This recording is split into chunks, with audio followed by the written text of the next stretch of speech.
El estudio de la síntesis del hemo tiene por finalidad también una mejor comprensión de los mecanismos bioquímicos y moleculares que llevan al desencadenamiento de las porfirias, enfermedades genéticas, hereditarias, vinculadas a la síntesis del hemo y que tienen en común la eliminación de importantes cantidades de porfirinas a través de la orina, que es uno de los parámetros diagnósticos de la enfermedad. ¿Por qué es importante el estudio del metabolismo del hemo para el estudiante de ciencias médicas? El metabolismo del hemo tiene una importancia de carácter fisiológica y una importancia de carácter patológica. Por un lado, la importancia fisiológica del hemo tiene que ver con la síntesis del mismo. El hemo puede ser utilizado para la síntesis de la hemoglobina y de esa manera realizar el transporte de oxígeno, para la síntesis de mioglobina, proteína que almacena oxígeno a nivel del músculo esquelético. Puede ser utilizado para la síntesis de citocromos, como el citocromo C, que es un componente de la cadena respiratoria, o el citocromo P450, que participa en la eliminación de xenobióticos a nivel del hígado y en la hidroxilación de hormonas esteroides a nivel de la corteza suprarrenal. También el hemo puede ser utilizado para la síntesis de catalasas, que son enzimas que se encargan de la eliminación del agua oxigenada. Por el lado de la degradación del catabolismo del hemo surgen los distintos pigmentos biliares. Las porfirias son enfermedades hereditarias relacionadas con la síntesis del hemo y sus manifestaciones clínicas pueden remediar cuadros abdominales agudos, cutáneos y o neuropsiquiátricos a veces de difícil diagnóstico. No todas las anemias que cursan con glóbulos rojos hipocoloreados, es decir, hipocrómicas, o de pequeño tamaño, es decir, microcíticas, obedecen al déficit de hierro. Las intoxicaciones crónicas con plomo afectan también el metabolismo biosintético. Las ictericias consisten en la coloración amarilla de la piel y de las mucosas cuando la bilirrubinemia total en sangre supera un determinado valor. Es una de las patologías más frecuentes y el aumento de la bilirrubina en plasma puede obedecer ya sea a una mayor producción o bien a una deficiencia en su excreción. A continuación, vamos a analizar la biosíntesis del hemo a través de la presentación de un caso clínico para un mayor rendimiento pedagógico. Daniela G. tiene 27 años, consultó la guardia de un hospital por presentar dolor abdominal recurrente de 2 años de evolución, acompañado de náuseas y de vómitos. En el último año refirió debilidad muscular y calambres en ambas piernas. Los exámenes de laboratorio son normales y se realizó una exploración quirúrgica abdominal que no mostró alteraciones anatomopatológicas. ¿Será una porfiria? Las porfirias son trastornos hereditarios de enzimas específicas que intervienen en la biosíntesis del hemo. ¿Qué es el hemo? El hemo es una ferroporfirina. Las porfirinas son compuestos cíclicos formados por la unión de 4 anillos pirrólicos enlazados por puentes metínicos.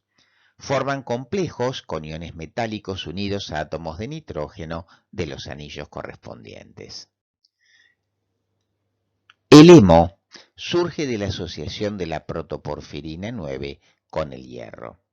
Como ustedes recordarán, el núcleo hemo está formado por 4 anillos pirrólicos, que son anillos heterocíclicos que tienen nitrógeno y a la vez tienen sustituyentes laterales como betilo, vinilo, propiónico, entre otros. Estos anillos pirrólicos están enlazados entre sí por puentes metínicos. Observen ustedes las ligaduras alternas que tienen estos 4 anillos pirrólicos, y en el centro de la estructura se encuentra el átomo de hierro al estado ferroso.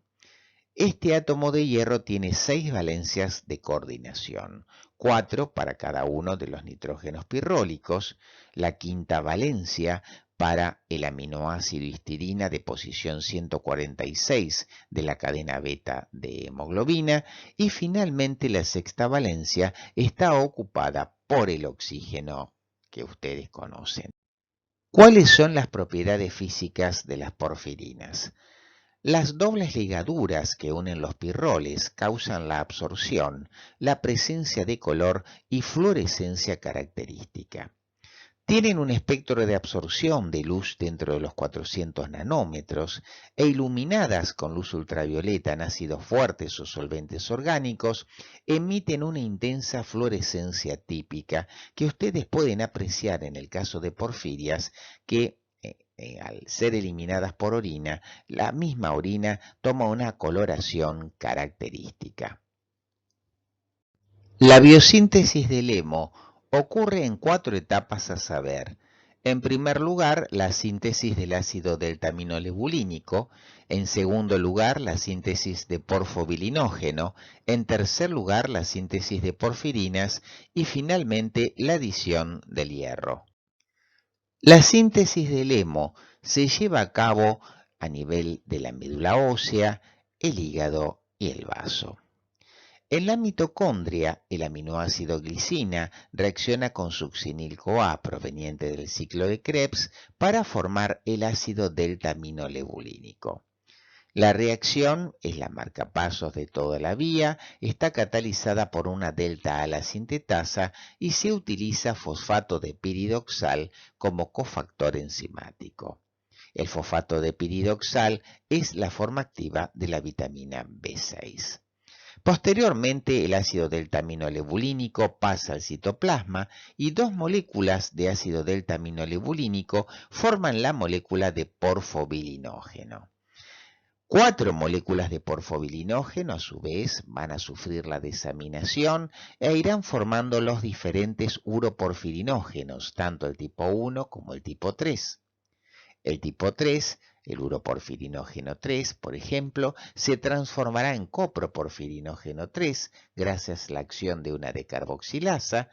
Posteriormente, el coproporfirinógeno 3, por una coprooxidasa, ingresará a la mitocondria para transformarse en protoporfirinógeno 9, donde será nuevamente transformado por una oxidasa en protoporfirina 9 y en la última reacción se adiciona el hierro para formar entonces el núcleo hemo. Por otro lado, el uroporfirinógeno 1 puede excretarse a través, por ejemplo, de la orina o de la materia fecal, ya sea como uroporfirina 1 o como coproporfirina 1. En la médula ósea, el hígado y también en el vaso ocurre la biosíntesis del hemo. En la mitocondria, el aminoácido L-glicina, que viene del pool de aminoácidos circulantes a través de la sangre, reacciona con succinil-CoA proveniente del ciclo de Krebs para formar el ácido delta-aminolebulínico. Esta reacción ocurre en 2 etapas. En una primera etapa se pierde la coenzima A formándose el ácido beta-cetoadípico, el cual posteriormente se decarboxila y forma el ácido delta-aminolebulínico.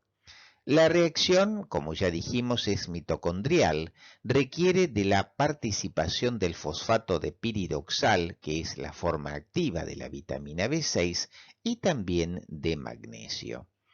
Esta enzima, la delta-aminolebulínico sintetasa, tiene inductores del citocromo P450 como los barbitúricos y los anticonceptivos orales que la inducen, y tiene represores del gen como pueden ser la glucosa, el plomo, el hemo y la hematina. Posteriormente, las moléculas de ácido delta-aminolebulínico pasan al citoplasma. Una vez que se encuentran allí, Dos moléculas de ácido delta aminolebulínico se deshidratan por acción del aminolebulínico deshidratasa y forman la primera molécula de porfobilinógeno. Siempre en el citoplasma, posteriormente 4 moléculas de porfobilinógeno forman el anillo pirrólico de uroporfirinógeno.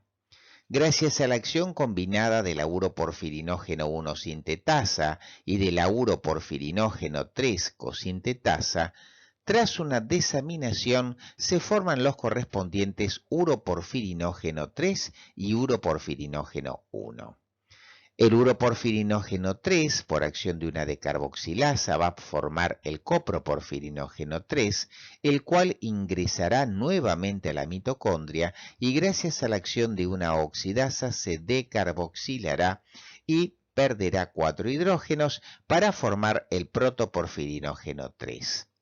Este protoporfirinógeno 3, ya en la mitocondria, perderá 6 hidrógenos y se transformará en protoporfirina, la cual finalmente recibirá al hierro por acción de la ferroquelatasa y quedará conformado el núcleo hemo. Por otro lado, el uroporfirinógeno 1 puede ingresar a la mitocondria, formar el protoporfirinógeno 3, este nuevamente pierde 6 hidrógenos, la protoporfirina, la adición del hierro y finalmente la formación del hemo. Todos los caminos, como ven ustedes, conducen a la formación del hemo. ¿Cómo se regula la biosíntesis del hemo? Ya habíamos dicho que la enzima regulatoria de toda la vía metabólica es la delta-ala sintetasa.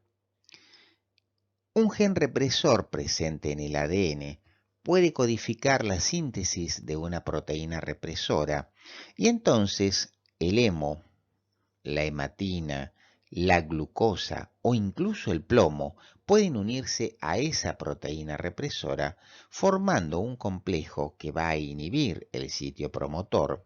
De la inhibición del sitio promotor se va a generar una inhibición del gen estructural, de tal manera que el proceso transcripcional se va a inhibir también, vamos a tener menor formación de ARN mensajero y por supuesto va a disminuir la síntesis de delta-ala sintetasa. Entonces, la glucosa, el hemo mismo, la hematina y el plomo son responsables de la inhibición de la síntesis de la enzima delta-ala sintetasa. Por otro lado, existen inductores que pueden actuar de alguna manera como inhibidores de la proteína represora. Todos sabemos que la inhibición de una inhibición genera en última instancia una estimulación. Y esto es lo que sucede, ya que la inhibición de la proteína represora justamente por un inductor lleva a una mayor actividad del gen estructural, a una mayor actividad de la transcripción, a una mayor producción de ARN mensajero y en última instancia a un aumento de la síntesis de la delta-ala sintetasa. Existen fármacos como los barbitúricos o bien los anticonceptivos orales que actúan como inductores del citocromo P450 hepático.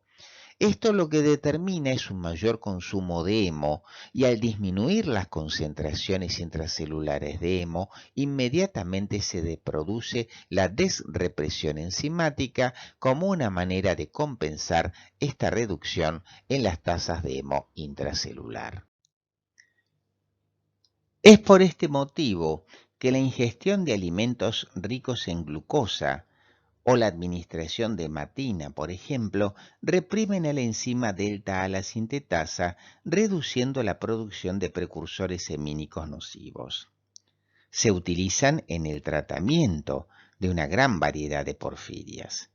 Por otra parte, los pacientes con fotosensibilidad pueden beneficiarse con la administración de betacarotenos, que son derivados de la vitamina A y que permiten de alguna manera mejorar el trofismo de la piel y aumentar su resistencia a la fotosensibilidad. ¿Qué relación existe entre la bioquímica y las manifestaciones clínicas de la enfermedad? Mutaciones en el ADN determinan ya sean anormalidades en la formación de delta-aminolebulínico y porfobilinógeno y también en la acumulación de porfirinógenos.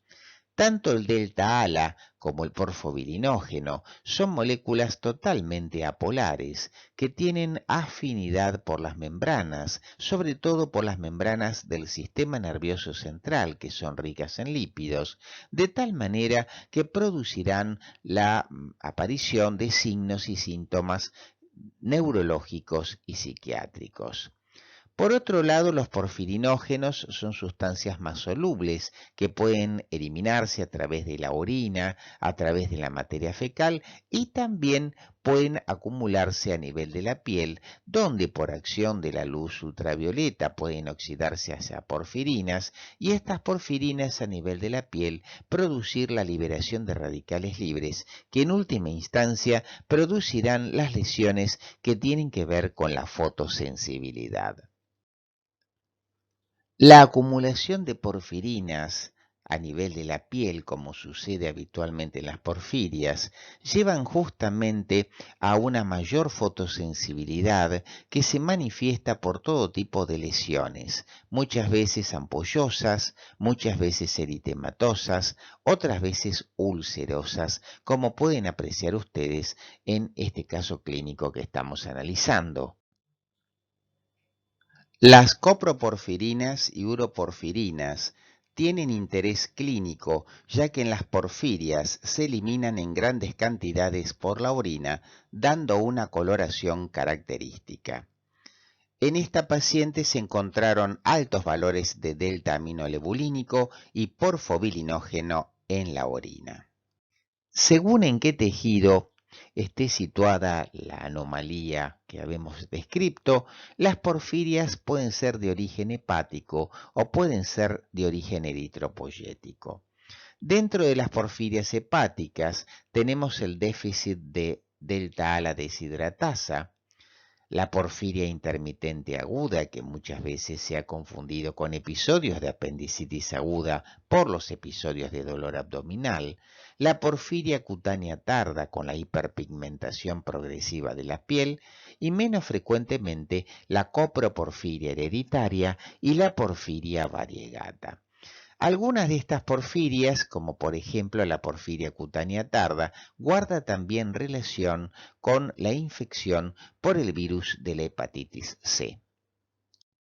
Dentro de las porfirias eritropoyéticas incluimos a la anemia sideroblástica ligada al cromosoma X, la porfiria eritropoyética congénita y la protoporfiria eritropoyética.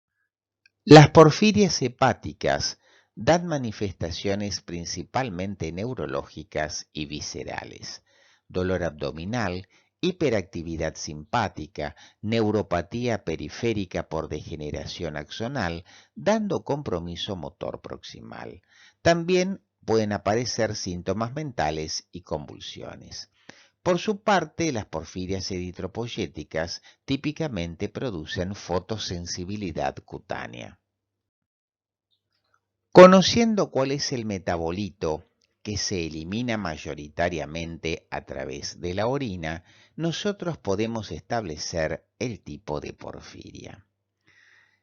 En la ALA deshidratasa, por ejemplo, cuando la enzima falla, vamos a tener una acumulación de delta-aminolebulínico en orina, que es una sustancia química muy liposoluble que atraviesan las barreras del sistema nervioso tanto periférico como central, y entonces las manifestaciones serán eminentemente neurológicas. Algo parecido sucede con la porfiria intermitente aguda, PIA, en la cual existe una deficiencia de porfobilinógeno descarboxilasa. Como consecuencia de ello se acumula patológicamente en sangre y orina delta-aminolebulínico y porfobilinógeno, que son sustancias también apolares, y por tal motivo vamos a tener también manifestaciones neurológicas, sobre todo crisis de dolor abdominal agudo. Ya cuando estudiamos o se compromete el metabolismo de las porfirinas más desarrolladas, tenemos, por ejemplo, la porfiria cutánea tarda, caracterizada por una deficiencia de uroporfirinógeno de carboxilasa, donde la acumulación de uroporfirina 1 lleva justamente en la piel a una mayor fotosensibilidad y las lesiones correspondientes. En la llamada coproporfiria hereditaria existe la deficiencia de una oxidasa que lleva también a una mayor acumulación a través de la orina de la coproporfirina número 3 con manifestaciones tanto fotosensitivas como neurológicas. Algo parecido sucede en la porfiria variegata, donde la deficiencia de una oxidasa va a llevar a la acumulación en orina y su correspondiente eliminación, obviamente, de la protoporfirina 9. El diagnóstico de un tipo específico de porfiria se hace por consideración de la historia clínica y familiar del paciente, del examen físico y de las pruebas de laboratorio apropiadas. En este caso, el diagnóstico se confirmó por dosaje de delta-ALA y porfobilinógeno en la orina, que fue elevado, por lo cual se concluyó que la paciente era portadora de una porfiria intermitente aguda. Se recomienda la determinación de la actividad de la enzima y el estudio genético para la identificación de los familiares asintomáticos, pero con riesgo de padecer la enfermedad. Una actividad del 50% de la porfirinógeno desaminasa eritrocitaria también ayuda a confirmar el diagnóstico de la porfiria intermitente aguda en pacientes con aumento del porfobirinógeno en sangre y orina. En conclusión, ante la presencia de manifestaciones neurológicas, psiquiátricas o cutáneas, o bien ante una anemia hipocrómica y microcítica que no responda al tratamiento con hierro, debemos sospechar la presencia de una porfiria. Finalmente, un reconocimiento al bioquímico alemán Hans Fischer, quien fue el primer investigador Premio Nobel de Química, quien se ocupó del estudio, la caracterización y el estudio de las distintas propiedades de las porfirinas tal como las conocemos hoy.